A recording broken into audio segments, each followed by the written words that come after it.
great to come back. I'm really excited to be presenting to you for the first time this presentation on how to 1031 into a multifamily syndication. And many people said it can't be done. In fact, that's what I was always told until I had to hack it myself, because I'm like, there must be a way to do it. I have no time to 1031 into a project, and I'm working on all these multifamily projects. I want to go into my own project so I can asset manage that. And my business partner, neal-bawa, said, sure, if you can figure out a way to do it, go for it. So that's what I did, and that's what I'm here to present to you tonight. All my knowledge, because not only have I done it from the general partner side, so bringing people in, but I also 1031 in myself into my own the syndication. So let's go quickly. As I said, I just put this presentation together, so bear with me if I have to look at this. I just wrote it, so I can't even remember what I wrote. So we're going to go through introductions. We're going to talk about what is a 1031 exchange. I'm going to give you some easy rules for 1031. So a lot of people are scared of them. They're like, there's so many rules. I'm going to give you some easy rules. We're going to talk about why it's so stressful. Everybody's like, I can't do it. It's too stressful. And then we're going to talk about how you do this thing into a syndication. And we're talking about what is a TIC, because that is a key element, a tenant in common. We're going to discuss what that is.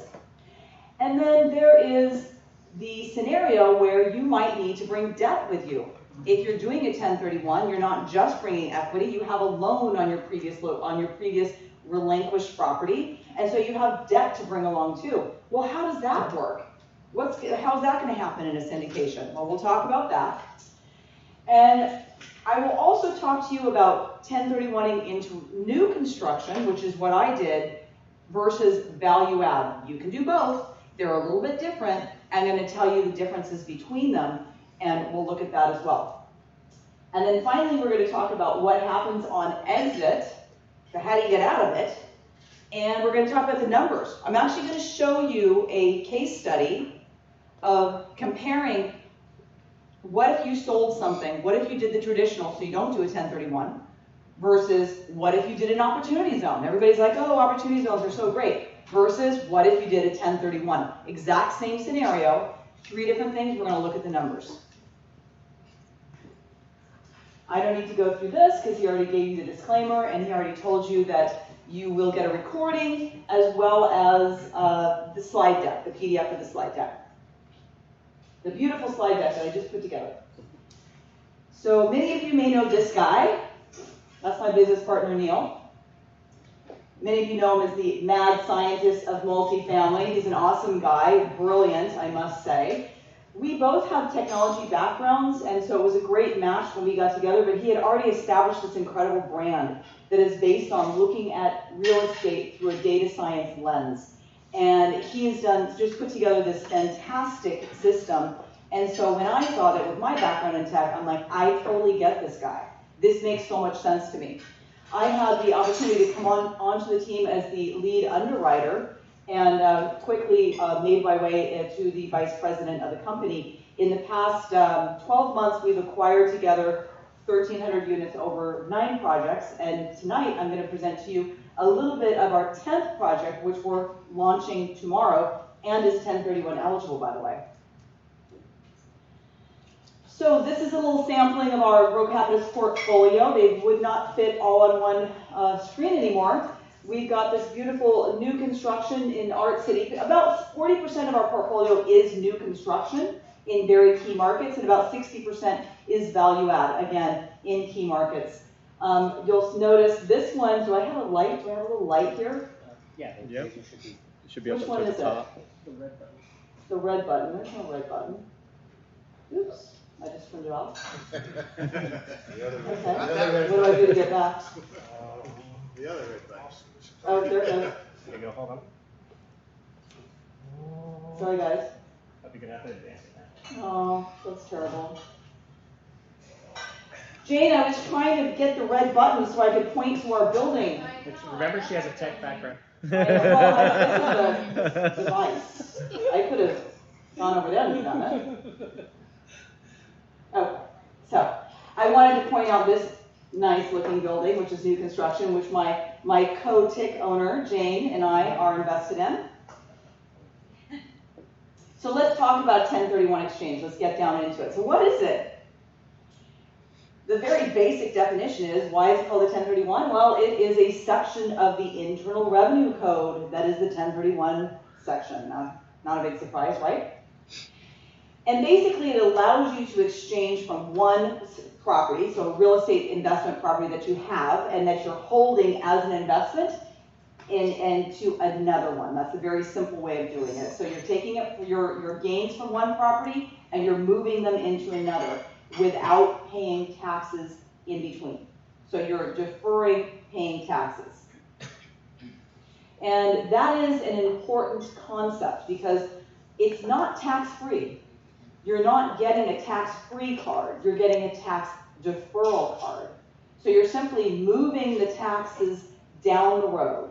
But there's a way for that road to come into a new road and the taxes actually go away. But it is important to know it's a tax deferral strategy. You always have to keep that in your head as you're working with it as a strategy.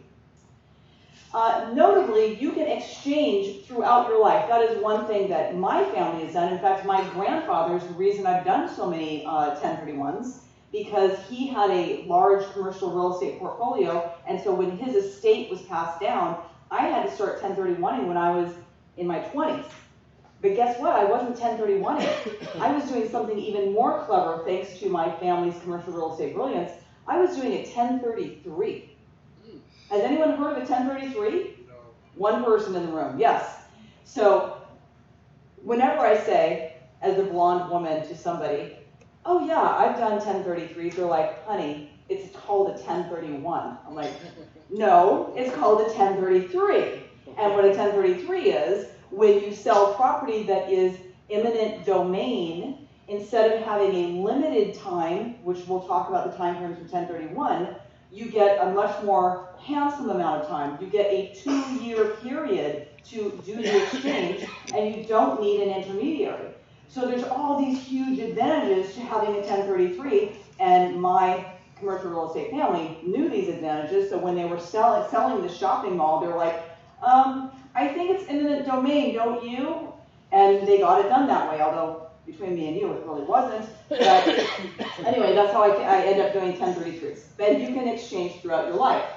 So what happens is this deferral strategy, at the end of your life, like say you keep 1031, 1033, 1031 out of that, so you're deferring your taxes, where does it end? Well, where it ends without paying taxes is at your demise. Okay, let's just be honest, it's at your demise. You pass on to your heirs the property. And what happens to that property once it passes on to them is it gets stepped up in basis. And all of those deferred taxes go away. And I have to say, again, using my family as an example, my father, who passed a few years ago, did this exact thing. So I have inheritance from my father that he did, the way he did it is through a 1031 exchange, that then he sold the property and all of the kids got their inheritance through that. Thus, we didn't have to pay taxes on it. And it didn't affect his taxes at all. So it is a unique strategy that everybody should really be aware of. It's very, very powerful. But you need to know that you have to have it as a strategy throughout your life. Otherwise, if you're like, I'm going to 1031 3 times, and then I'm just going to sell it and pay the taxes, well, what's going to happen then? You don't only owe the taxes for that one time, that third sale. You now have to pay the taxes for those other times as well. So you've got that huge amount of deferral that now you are, and all the depreciation and everything. So you need to know that going into it. You have to understand what you're up for. And there's no limit to how many times you can do a 1031 in your life. So that's also good to know, right? Let's talk about the timeline for the actual 1031 exchange. This is a forward exchange, by the way, when you sell one property and then purchase another property later, okay? So day one, the day after escrow closes, that's your relinquished property. Day 45, you have to identify, in a very simplistic manner, up to 3 properties. There's different ways to do it, where you can do 95% of this, blah, blah, blah. You could name more properties. But let's keep it simple. You have to name up to 3 properties, okay, on day 45. On this paperwork, and you've got to give it to them. You can email it to them, they're not that archaic, okay? They do accept email, but it has to be by midnight on the 45th day. There is no exception, there are no extensions, okay? And then on day 180, you have to have closed on one of those properties. If you don't, you have failed your 1031, and basically that's it. You have to then go pay your taxes. So who's holding this in the meantime?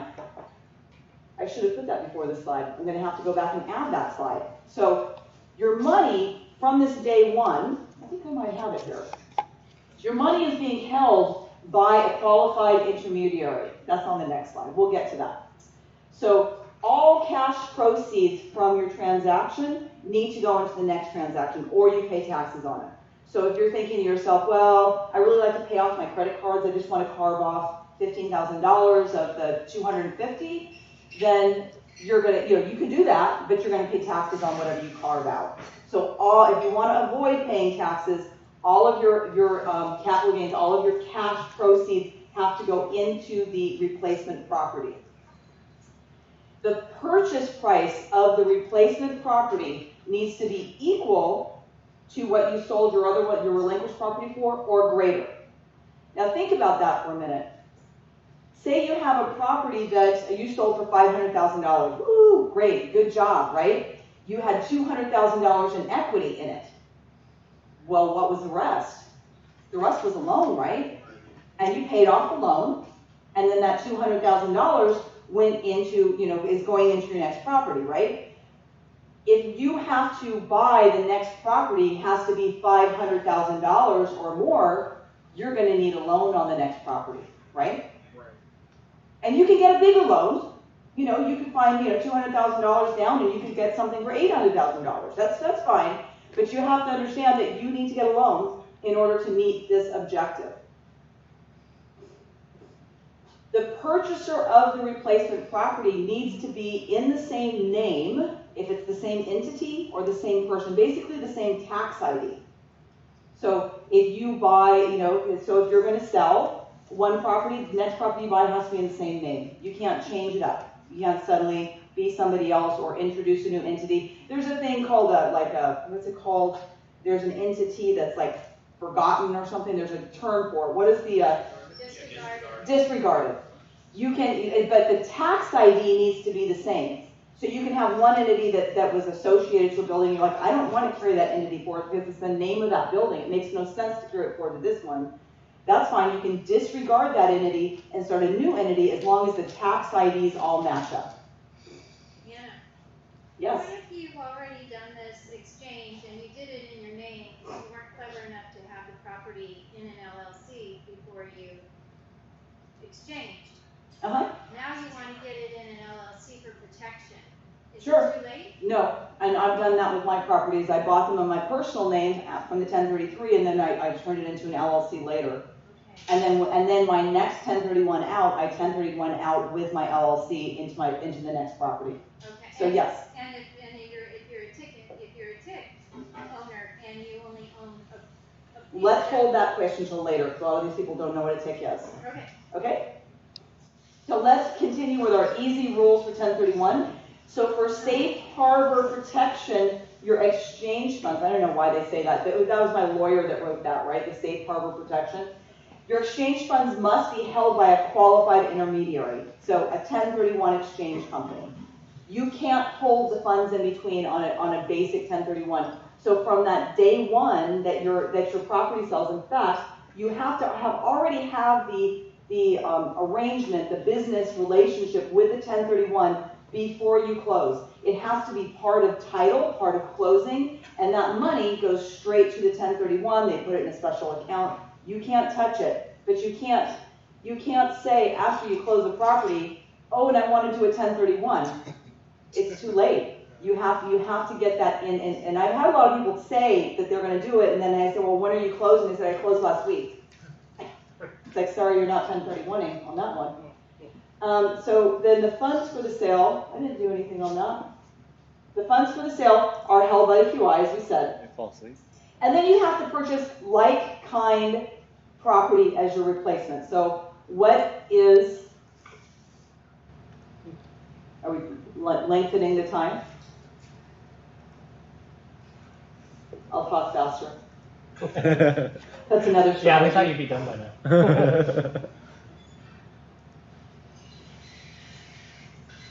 Okay, so we gotta go back to this. Okay, so like kind, these are the types of properties that you can replace. So say you're selling a single family house. You don't have to buy another single family house. You can buy anything on this list, okay? And so that's nice because you can exchange from one type of thing to another like kind type of thing. So lots of different choices here. But what we're going to focus on first is why 1031s are so stressful. How many people in this room have done a 1031? Okay, was it stressful? Yes. It's pretty stressful. It can be pretty stressful. So some of the reasons it's stressful is that it's hard to find properties that pencil out. You've got this very specific timeline, right? And it can be hard to find the properties. The market you live in and that you're near may not have the deal flow. So it's hard to and then also if you're looking out of state, that can be tricky. You got to go find your market and then go get to know that market. That's also challenging. If you need to get a loan, it can be hard working with banks. Maybe you're at this point in your life, you don't have an income that's recognized by a bank that's going to look good to them. So it's going to be challenging for you to get the size of that loan that you need to get to satisfy your 1031. It's really a catch-22 for part-time real estate investors. So buying value-added property, that's what we should be doing, right? Buying value-added property, but it's a lot of work. You buy the property and then you've got a lot of work and money to put in to bring it up, to bring that up. And then if instead you're buying turnkey properties, you're buying stuff that the equity's all taken out of it and you're just hoping maybe it's going to appreciate. So it's really a tough business out there. But we're here to talk about a strategy using that like-kind option down at the bottom, TIC property interests, tenant in common. So let's talk about what it is. This is a situation where the ownership in which two or more people or entities own separate shares of the same real property. That's like Jane and I. Jane and I both own separate shares of Coyote Creek. I'm a co-owner, she's a co-owner, okay? And we do that under a tenant in common structure. This stuff is all total legal stuff that the lawyer wrote, but it's good verbiage, I have to say. He makes things very accessible. So it is beneficial for someone who no longer wants to actively manage real estate. We have a lot of people coming to us that own single families or small multis, and they're like, I don't want to do it anymore. So a TIC structure can be putting into a more passive entity. So you're going into a passive structure. It's being managed by somebody other than you on a daily basis. And it allows you also to have more geographic diversity than you would have on your own. You're able to get into markets that you might not be an expert on, right? It is like-kind, so it meets that objective that we talked about. It is a like-kind exchange. So let's talk about the benefits of a TIC into a syndication specifically. So it definitely increases your buying power. There's no doubt about that. You have the ability to buy into a much larger scalable asset. That's what I wanted to do. When I just did my recent 1031s, I didn't want to buy another small multi. I didn't want to buy something small. I wanted to get into where the real scalability is, which is in multifamily.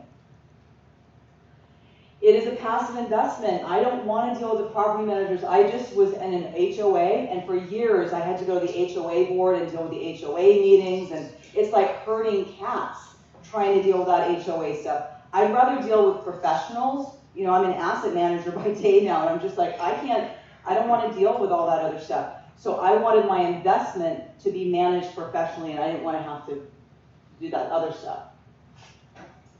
Diversifying into key markets in the U.S. is very key. We talked about that. You don't need to be an expert in that market, and you don't need to qualify for financing.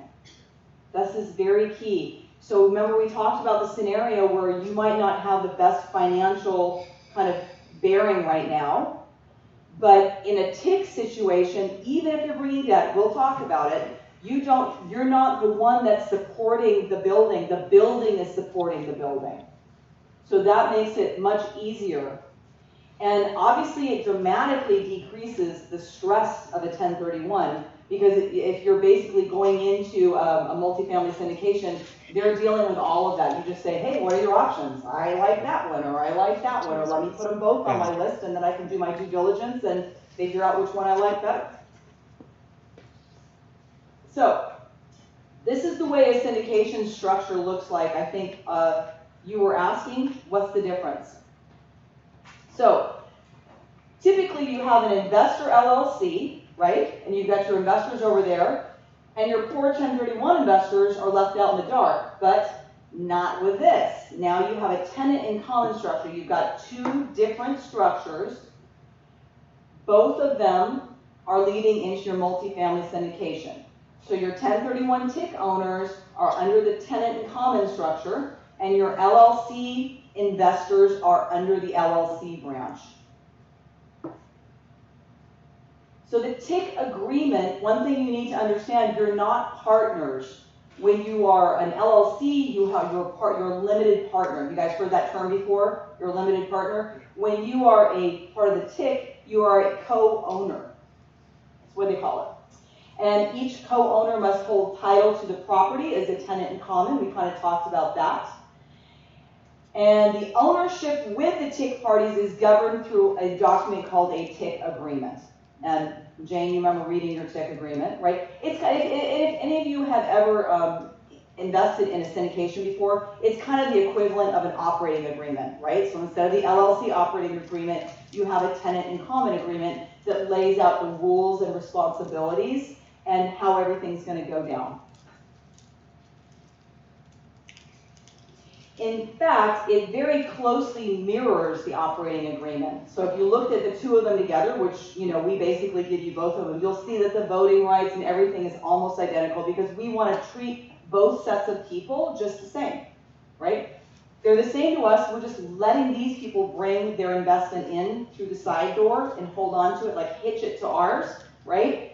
And then when it comes time, they'll just release it and go on their way. So they're generally treated as passive investors. The sponsors are the one doing the heavy lifting, the day-to-day managing. The co-owners, even though they're called a co-owner, they're not sweeping floors, they're not on the phone calls, they're just kicking back like the other passive investors. How do voting rights work? Well, it's all laid out in your TIC agreement. Sometimes there are some additional voting rights that TIC co-owners have that the passives don't have, because they literally do own a piece of the land.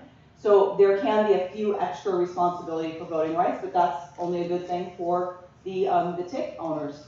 So here's the big one. What if you bring debt? So the lenders that we work with for 1031 eligible projects, they will accommodate your debt. So that's the good news. What they do, so we're going to get a $10 million loan for the building, right? So the building is paying for itself. That's how multifamily works. The people that are the sponsors and everybody they're buying it, they don't look at the sponsors and say, hey, how much money do you have? You have to have a certain amount of money. But it's not like if we have to come up with a bank account that matches that exactly, all right?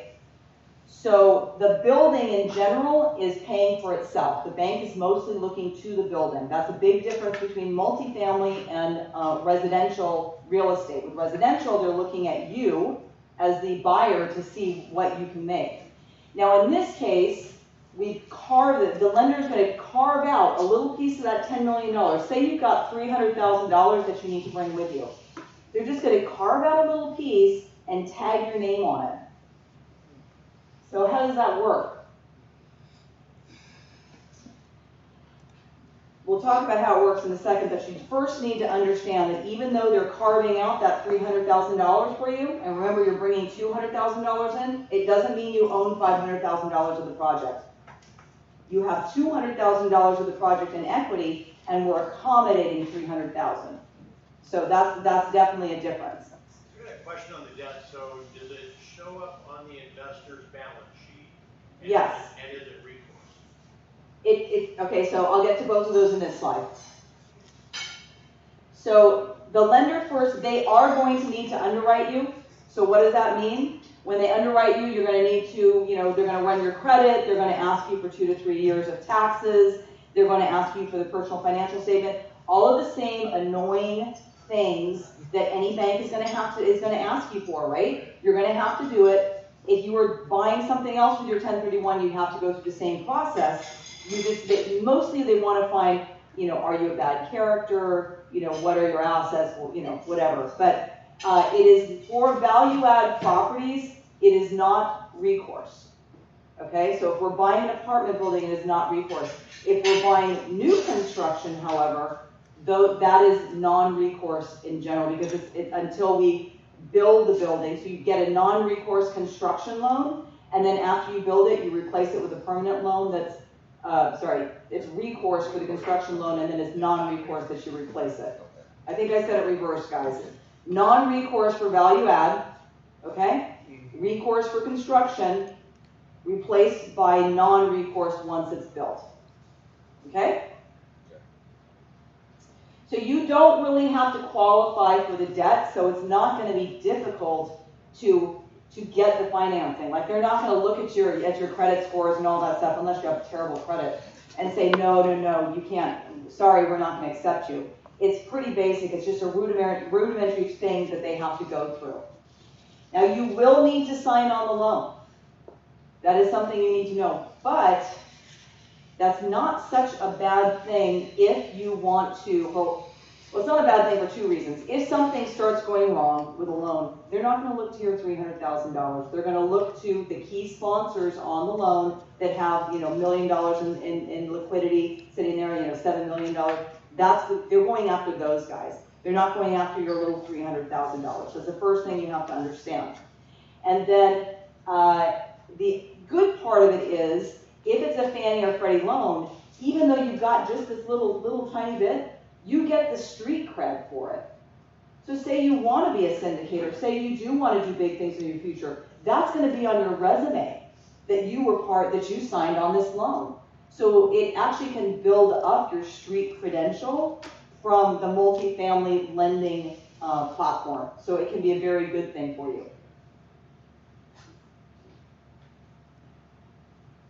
Okay. Well, something interesting that I learned from Dugan, my lawyer, is even if you're not bringing debt, you may have to sign on the loan for a value add. Now, we're going to see how this plays out, because I'm like, that doesn't make any sense. When we did our new construction 1031 project, half of the people brought debt. Jane, I don't think you brought debt, so you didn't have to deal with that, right? So she just brought in all cash from her 1031. I brought debt, so I have to deal with the bank. She didn't have to deal with the bank. And you know what was nice? It was down to the penny, and I didn't have to worry about food or tax. Didn't have to worry about anything. We made it all transparent for you, right? Yeah. But on the value add side, Dugan tells me even if Jane was going on the value add side, she would still have to sign on the loan, even though she's not bringing any debt, and they're not bifurcating the loan. So we'll see, but at least on the value add side, it's non-recourse, right? So we're going to see how that plays out. So what paperwork is required? This was something that, if you're going to do this, what's it going to take? If you're buying a value add, and by the way, that's the project that we're launching tomorrow, that is Wetterly Walk, you will be added to the purchase, sales, and agreement. And you'll be added to the org chart as a co-owner, so that's kind of cool. You're going to be on this big building with your name on the BSA and your name on the org chart. Something to write home about. Your name will be on the lending docs, as we just talked about, and you may need to sign even if you're not bringing debt. And then additional docs to sign include the tenant in common agreement. We talked about the tenant in common agreement. And then a limited power of attorney. And the limited power of attorney is so that you give the rights, in this case, it's going to be to neal-bawa, who's Navraj is his real name for any of you that are signing legal docs with him. That's his Indian name. So you're giving your signing rights to him for many, many things, so that on a day-to-day basis, if we need to move the sprinkler line from here to over there, we don't need your signature to do that. Only on the very significant things we would need your signature. It just makes it a lot easier to have the power of attorney for all the little co-owners. We roll it all up into one, but there are a few very significant things that we would always need your signature on, like selling the building, sales, and the big things that matter. So what are the costs involved to get into a value-add multifamily? Because there's costs, right? You're doing a real estate transaction. Well, the lender who's going to have to underwrite you, remember whether you have debt or not, on the value-add side, they need to underwrite you. I have been quoted $500. Now this isn't us, this isn't the syndicator charging you, this is the lender, the Fannie Mae, the Freddie Mac. They're lawyers, there's times that they have to spend to underwrite you, and they're going to charge a fee for that. So that fee goes to the TIC owner. And then there could be a situation where the accounting team has to spend a bunch of extra time dealing with your paperwork, and that could be a yearly fee as well. Maybe $200. Basically, they've got to do your taxes for your part of the property. So those are two possible fees. Let's look at new construction. So 1031 into new construction is different. This is what Jane and I did. So what we did is we bought land, and this, by the way, is Coyote Creek. Isn't that cool? Yeah, they're down there. They're putting in the utilities now. So what most often happens when you're 1031ing into new construction is we take the 1031 people and we buy the land, okay? Because that's a physical thing, and we can have that be like a done deal. So you're buying land, that's a physical asset. In the case of this, there isn't a building, there's not a purchase and sales agreement, so there actually has to be a real estate contract, a REPC, a real estate purchase contract. There needs to be a trust deed. There's a promissory note if you're bringing debt. There's the tenant in common agreement, the limited power of attorney. And so all of those, there was a bunch of docs, right, Jane? We had to sign a bunch. Yes. It was a bunch of docs. Value add is much less docs, as you can see. So what happens if they've already bought out all the land? Can a 1031 person still get in on a new construction? Well, the way that works, if you're going to bring somebody in, they come in as a builder's 1031. And what that means is your money is allocated towards construction material and certain things that are going to be built in a certain amount of time. But then that puts pressure on the builder that they have to accomplish that within the 180 days, because that's your time frame, right? So me personally, and the way we foresee doing new construction, is we would just use 1031 to take out the land, because it's so much simpler. Because imagine if you're building something, right, and you're like, oh, we've got this builder's 1031, that the builder says it can happen in time, and then something happens with a permit. And then you're stuck with the city, and so that poor person's 1031 could really be jeopardized. I think it's too risky. So I think the best path forward for new construction is always in the land, and not to go with a builder's 1031. That's me. So here is, okay, so the costs involved. So because you're doing a real estate transaction, we had to work with title. We had to work with a title company, and because of that, we had to buy title insurance. It's not something the syndication company was charging. The title we were buying land. There's title involved. We had title insurance, and then there's like these little fees for filing this and that. This is my example here. My 1031s into this was about $190K, and my cost was about $1,800. Same charge can happen for the lender, same as before. They can charge you up to $500, that's what I've been quoted. I can also say I haven't been charged anything yet. And Jane didn't have any charge on this because she didn't bring any debt. And then the same thing can happen with the accounting. So the big difference here is this land thing, that you're buying land, and so you have a title insurance. So why are there costs to come into syndication with a 1031? Well, you're buying properties.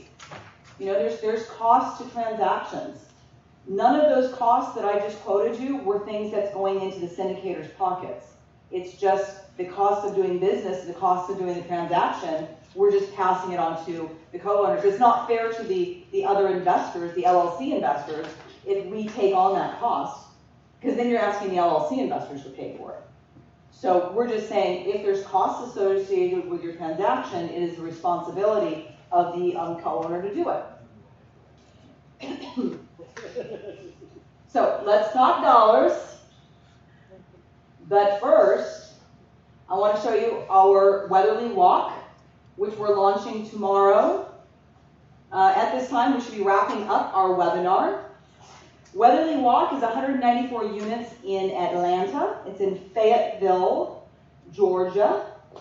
And we love Atlanta. I will say we really love Atlanta. Georgia, if you didn't know, has been named the best state for doing business for many years in a row, which that surprised me. I was like, wow, Georgia.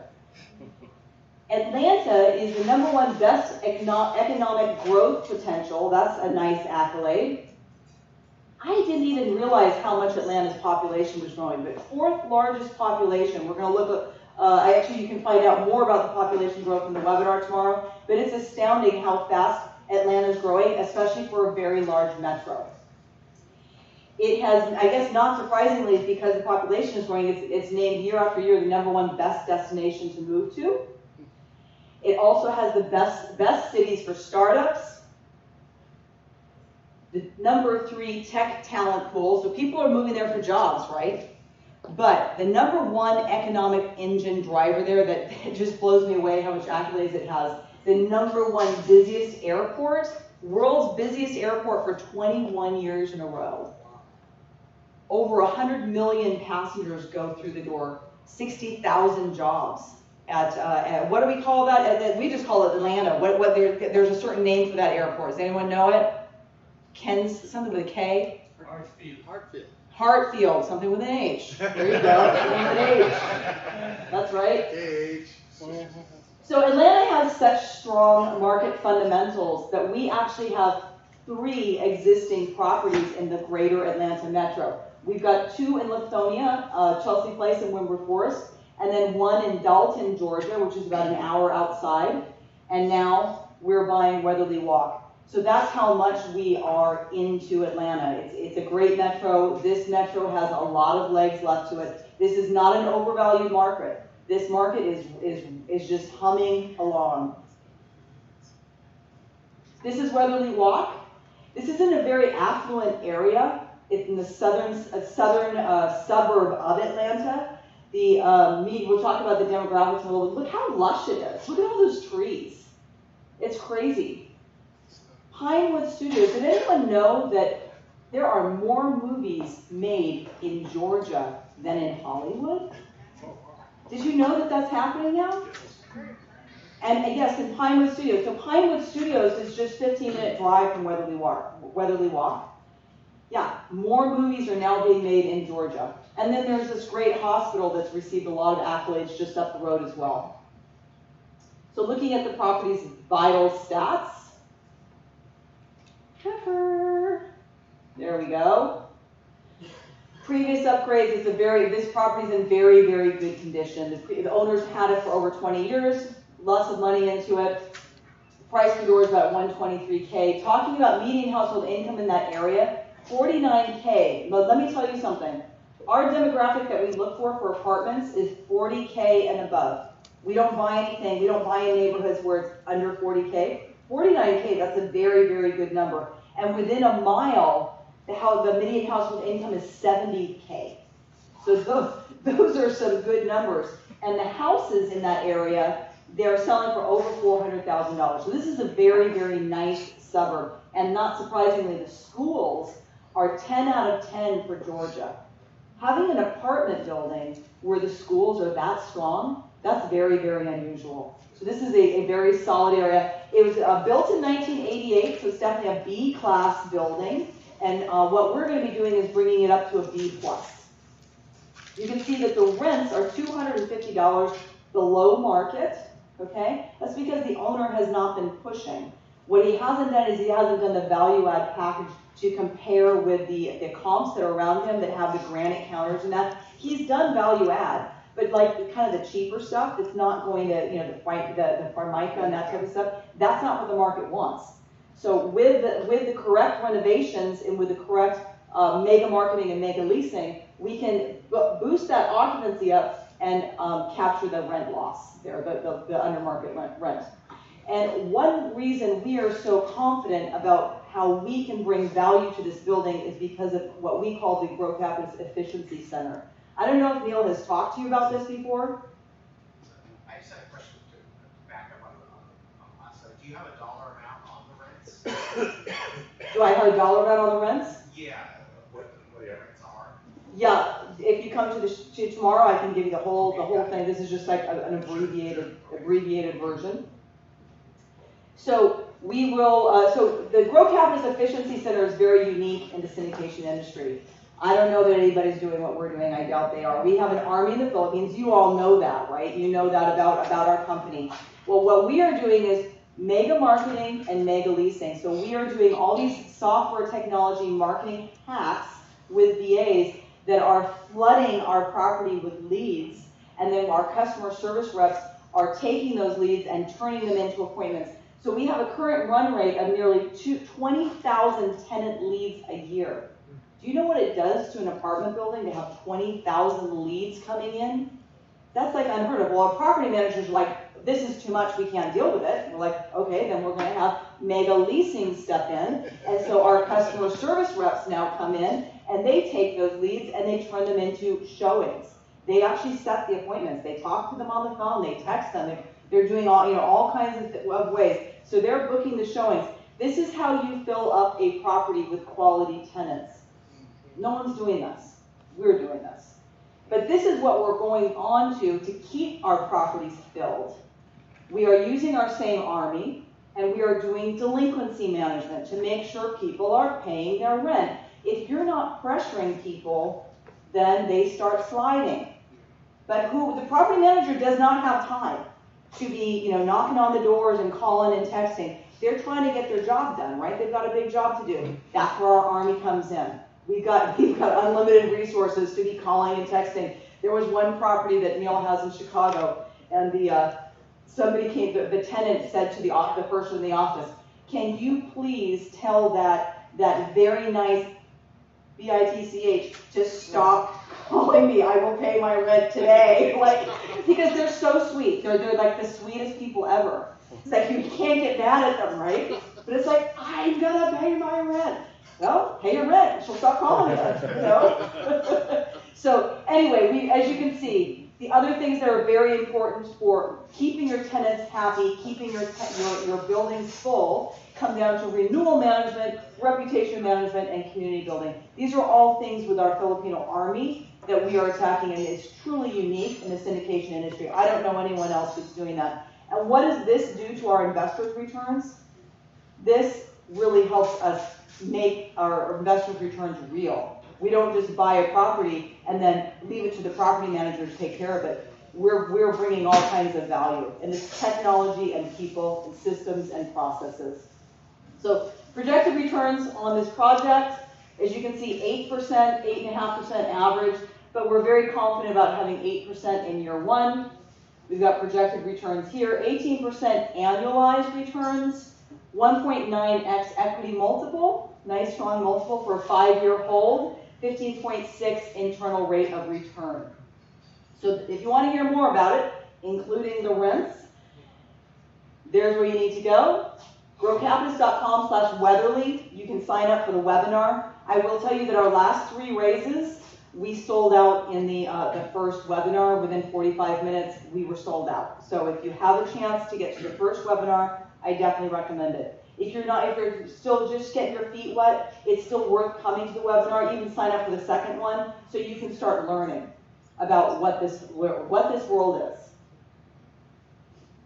And for those of you that want to buy your own apartment buildings, we have a fabulous boot camp. We teach it 4 times a year because it is a fact that multifamily real estate investing is one of the best asset classes for growing wealth.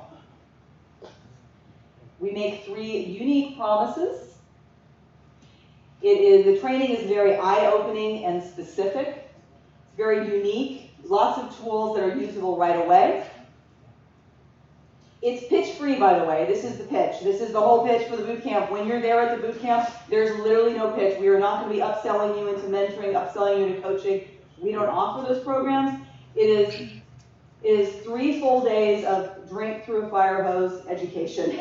And then we have our tech teams there recording it so that you can go back and watch the material over and over again. Booyah. Yep. It's filled with shortcuts and secrets that you've never seen anywhere else, such as how we do our efficiency center, so you can build your own efficiency center. No one else knows how to do that. No one else is teaching it, but we teach that stuff. So I'm going to just skip through this. And this is the dates for the next one. We are, yes. Do you want to tell them that the webinar is tomorrow at 6:30 our time, and then on Wednesday at 3:30? Sure, it's on that. It's on that. Yeah, so the webinar tomorrow for Weatherly Walk is 6:30 tomorrow, and Pacific Standard, and then for East Coast Family, it's on Wednesday at 3:30. So these are the dates for the boot camp. It's going to be in Los Angeles at the Sheraton, 3 full days. If you are interested, go check out multifamilyu.com and look at everything that's there. There's super early bird pricing that will save you $1,000. So you should really check it out. That $1,000 isn't going to be there for that long. Now let's get back to talking dollars. Okay, assume you have $1 million gain from selling a property. I like big round numbers, so you're going to see $1 million lots of times. So you're selling a rental property, and you're going to invest it into a 10-year project. All right, so we got to hold something steady. You're investing it into a 10-year project. Let's look at 3 different strategies. So the first strategy is you copped out, you didn't do a 1031, you're just like, it's all too difficult. I'm going to pay my taxes, go into the project, and pay my taxes at the end too. So your $1 million came in after you paid taxes. By the way, we're assuming you're living in California. I know. And I think I assumed that the California tax was 9.3%, which is really larger if you're paying. If you're $1 million, it should more be 13.3. But anyway, 9.3 was the assumption. 669, and you still made a healthy amount, right? That person did pretty good, right? But what about opportunity zones? People are really into that, and that's a whole other discussion. We're really big in opportunity zones. But I have to tell you, you do pay taxes with opportunity zones twice. So if you did an opportunity zone, you would have come in with $907,000 because you have to pay your taxes in California. California state law is not in alignment with federal regulations about opportunity zones. So you still have to pay California taxes, and then 7 years down the road, you've got to pay your federal taxes. Anyway, taxes are still a thing with opportunity zones. But you did a lot better, right? Good for you. You did a lot better on that strategy. Well, what about those that did 1031? They paid no taxes going in. They paid no taxes throughout the entire thing. Pretty significant difference, right? Now, at the end of this presentation, I have like an appendix area, and I actually have the numbers for exactly how all of this panned out. It's just a little thick for some people for me to walk them through it, but it's there for you to look at. It's a real thing. So how do I declare? So how do I declare if I'm doing a 1031 into a syndication? So when you are identifying on your 45-day paperwork that you're doing a TIC, these are the things you need to do. So you need the name of the TIC portfolio, the address, the total investment, and the beneficial percentage interest.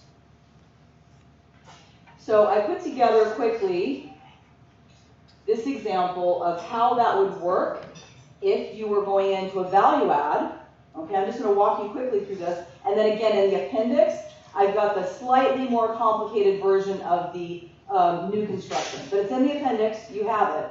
So what happens is you've got to answer those questions on the 45-day paperwork. What is the fair market value of X? So X is the total amount to meet the 1031 obligation, which is your equity plus your debt, if any.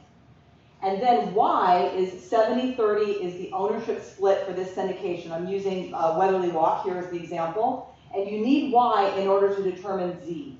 And your Z is your percentage of the overall property. And remember, only your equity counts towards your ownership. So notice in here, okay, we're using an example of Tracy. Tracy has a relinquished property of $500,000. 200 is equity, 300 is debt. So here's her X. Her X is the fair market value that she has to replace. So she's just doing straight across the board. So that's 500K. And then her Z is 200,000 divided by that number right there. It's not 500,000, right? It's for equity. And that gives us our 2% number. So then based on our calculation, this is how Tracy would answer that 45-day paperwork at the bottom there. So what happens on exit? You're in the syndication, you're in the tick. How do you get out? Well, first of all, you've got to wait until the whole thing exits. You can't just detach your caboose and go on your way at any other time. It has to be the whole project sells, basically. It's not a liquid asset. So once the property is sold, you as the tick owner now can go and 1031 into another property. Unlike the investors that are on the other side of the house, they can't 1031 unless the entire big group of them 1031s, and that hardly ever happens. But you're the lucky ones over in the 1030, you're in the tenant in common group, right? And you are wrapped up in your own little bubble, right? Because you've got your own little entity wrapped around you. Once it sells, you can just step out and go 1031 into something else. So you're a co-owner, and that's why it works. So what if you decide not to 1031 into another property when you sell? Well, I would say that is not a good idea, because now, remember what's going to happen? You're going to have to pay the taxes on everything going back. Everything that you deferred, now you've got to pay all of that. So I would say, up to you, but not such a great idea. So, okay, so now I put together some exit scenarios for you with the tenant in common. Because this was confusing to me when I was first looking at it, like, what would I be exiting with? What would it look like? So I'm going to use, this is the example, these are real numbers from Weatherly Walk. These are obviously projections. But I'm assuming, remember Tracy had 200K in equity that Tracy was bringing in. The 300,000 doesn't matter, right? Because all this counts as her 200K. So this is Tracy's cash flow, year 1 through year 5. This, given $200,000 in. Now this is ordinary income. So that's how it's taxed. This is ordinary income that you're going to get. By the way, we do cost segregation studies, so you're going to get depreciation as well. So that's going to counteract a lot of that income that you're getting. But what happens on sale is we have this $299,122. So $99,122 was capital gains on sale, plus you get back your original $200K. So the total 5-year projected returns is this 383 number. The amount that you're going to 1031 forward, however, is just that $299,122. It's just what's on the sales document. The IRS isn't going to go back to all those other numbers. They're not going to go to that 383. You're just 1031ing the sales amount. Okay? Now I'm going to use a little bit more complicated one that has a refi. This one's fun. So I used a 10-year model. This, by the way, is Jane and my example. This is a 10-year. This is new construction. Anyone see $0 in year 1? It hasn't been built yet, okay? So then $200,000 in. Notice we've got some healthy numbers, and then we've got this whopper number. What's up with that? And then the numbers get much smaller, right? This is an interesting deal. Refinance year 5. And what happens is that refinance, because it's new construction, and we created so much value with the new construction, we are able to, projected, recapitalize back all of the money to the investors. They get all their money back, but they still stay in the deal. Plus more, by the way. They get all their money back plus more. They still stay in the deal. All this year 6 through year 10, that cash flow, that's infinite returns. They no longer have any capital left in the deal.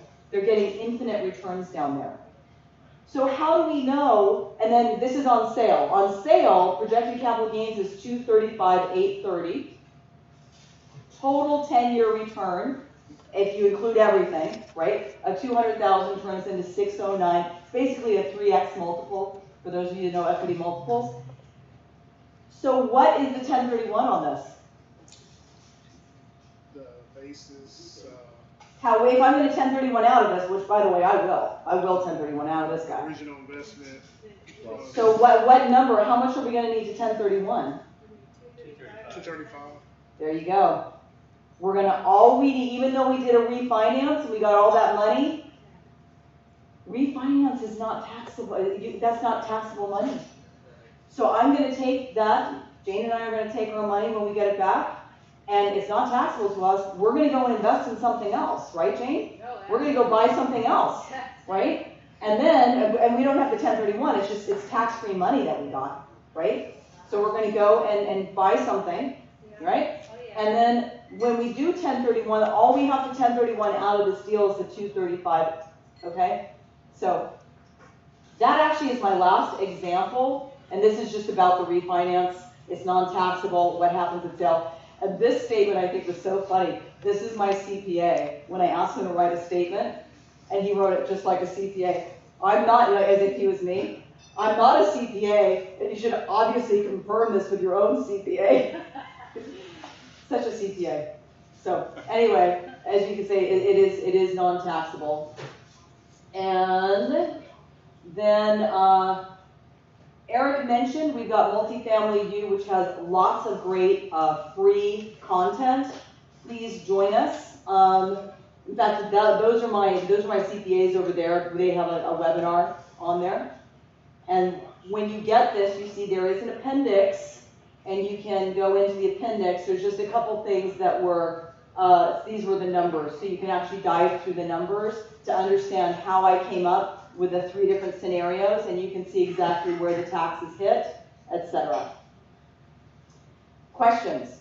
Is there a limit to how many co-owners you can have on one syndication? Great question. So the answer is the limit to how many co-owners you can have in a TIC is based on the lender.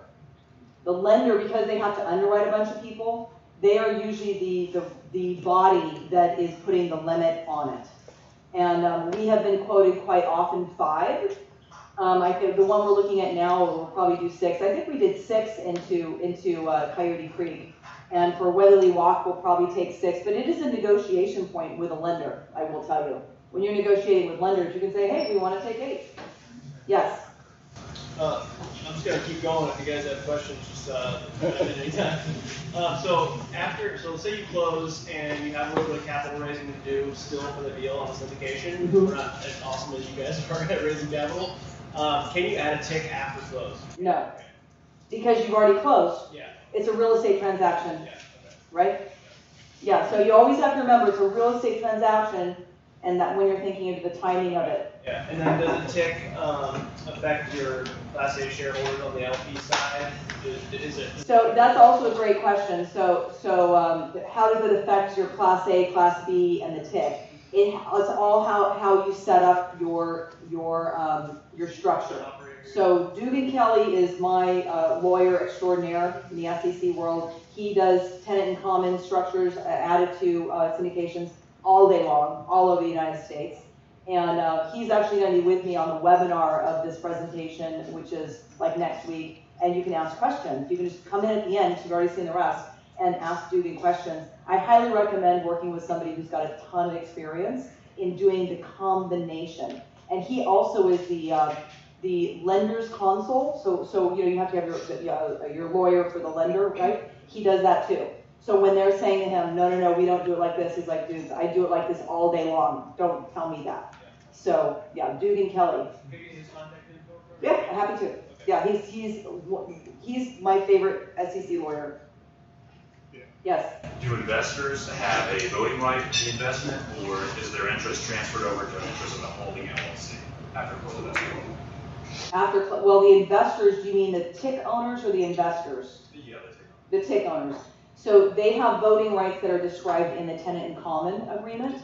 So they have very specific voting rights. It's all laid out very specifically. The intention is in our syndications, for TIC co-owners to be treated pretty much as passives, just like the LLC. They do have a few more votes on things than the LLC does, but in general, they're not active. They're not active, but there are a few things because they are co-owners that they need votes on in addition. Yes. The carve out there, if you have to bring it over debt, Yes. is it always proportional to the equity investment, or can it be more or less? It can, a great question too. So the question is, for the carve-out debt, does it have to be proportional to the equity that you're bringing in? So no, it can be more or less. So I have some people that are like, their equity is 600,000 and their loan is 22,000. Why have them pay, that's just a small amount, but why pay taxes on 22,000 when we can carve out as long as he wants to go with the underwriting? And then I've got the opposite. Well, not the opposite. We wouldn't take 22,000. But say you had 200,000 coming in and you need a loan of 672. So does that answer your question? Yeah, if it's non-recourse, I guess it's only the bigger investors. If you want bigger investors. Well, no, if it's non-recourse, I guess it doesn't really matter because the lenders will look at the property, but if it's recourse. If it's recourse, I guess I'm one of the larger investors in the deal. I'd be happy to give off more debt to a TIC member because they're taking more than their proportional share of the debt, right? You mean if you have a big debt person? If it's a lot of debt that somebody's bringing in, like $1 million, then the lender's going to look at them much differently than if it's somebody bringing in 100K. It's going to depend on the size of the deal and the size of the loan. So the lender is going to make those decisions about how to treat that person. So do the bigger investors don't mind when they're taking on more than their proportional share of the debt if the check investors are coming in and don't need part of it? They're not taking on they're only taking on their own proportional debt. They're not taking on their debt for anybody else. It's just their little piece. So all that they're responsible for when you've got the debt carve out, the only responsibility you have is for your piece. If the worst case scenario happened, the way it was explained to me, if the worst case scenario happened and the entire multifamily failed and the loan failed and everybody failed, I am responsible for my piece of the bifurcated loan. That's all they could come after me for. But if I don't have debt, like Jane doesn't, so it's tied, your exact amount is tied to you. I feel like I'm not answering your question because I can see it on your face. It's a more complicated question I can ask you. Okay, sounds good. More questions? Yes. So if you have a single family rental that was purchased with 1031 exchange. Yes. And let's just say you have an option to move in there and live there for some time. Can you kind of get rid of the tax liability if you were to live there for some time and then sell it? Yes. So the way you would do that is you would be very careful about how long you live there. There is a rule that says that you can create a hybrid vehicle. Right now you've got a full rental, right? And how long have you owned it? A few years. Okay, so more than 2 tax cycles. So it's established with the IRS as a rental vehicle. You could move in and be there for up to 2 years. I wouldn't go further than that. In fact, I'd say less than that. And then you can sell it, and now it is part primary and part rental. So the beauty of that is that, I don't know how much equity you have in it. Let me use the example of my house, because I actually did this with my husband, who's right back there. So we had a house in Alameda for 18 years. At 16 years, our youngest went away to college, and we strategically moved out of that house into a rental and rented out the big house. We didn't need all that room. We rented out and we moved into a smaller house. So we rented that house, and we have a lot of equity. It's a Bay Area house, We rented out that house for 2 years, and then we told the tenants we weren't going to continue. So we had a hybrid situation where, from a 5-year standpoint, we lived in it for 3 years. Tenants lived in it for 2 years. So from the IRS's standpoint, it was a rental property, but it was still our primary house. So we were able to keep the $500,000 using the 121 exclusion, and then 1031 the balance into a real estate investment. So that's why I was saying how much equity, because by creating that hybrid situation, if you're single, it would be $250,000. If you're married, it would be $500,000. That's tax-free, right? The 121 exclusion, which is an awesome thing. and then just the amount over that you would 1031. That helps because it tells me that there's different stipulations. There are. Different timings, so that's good. At least I kind of got the framework around. Yeah, that is one of the most powerful combinations you could ever do, where you're taking advantage of the 121 exclusion in conjunction with the 1031. So if you're able ever to do it, that's my family. That's what we do. That's how we roll. Every time we look at buying a house or selling a house, it's like, can I move it in and turn it into 1031? Or my whole family's sick like that. So we're 1031 sick. Any other questions? Okay. Well, thank you very much, and I hope you guys got some information out of it. And that, by the way, is the how do you declare if you're a new construction project. So it's like all of that. That's why I didn't want to go through it. It's a lot of notes. If you want to read it, you can read it, but it's in the appendix. All right. I know you guys are going to do something after, do more practice.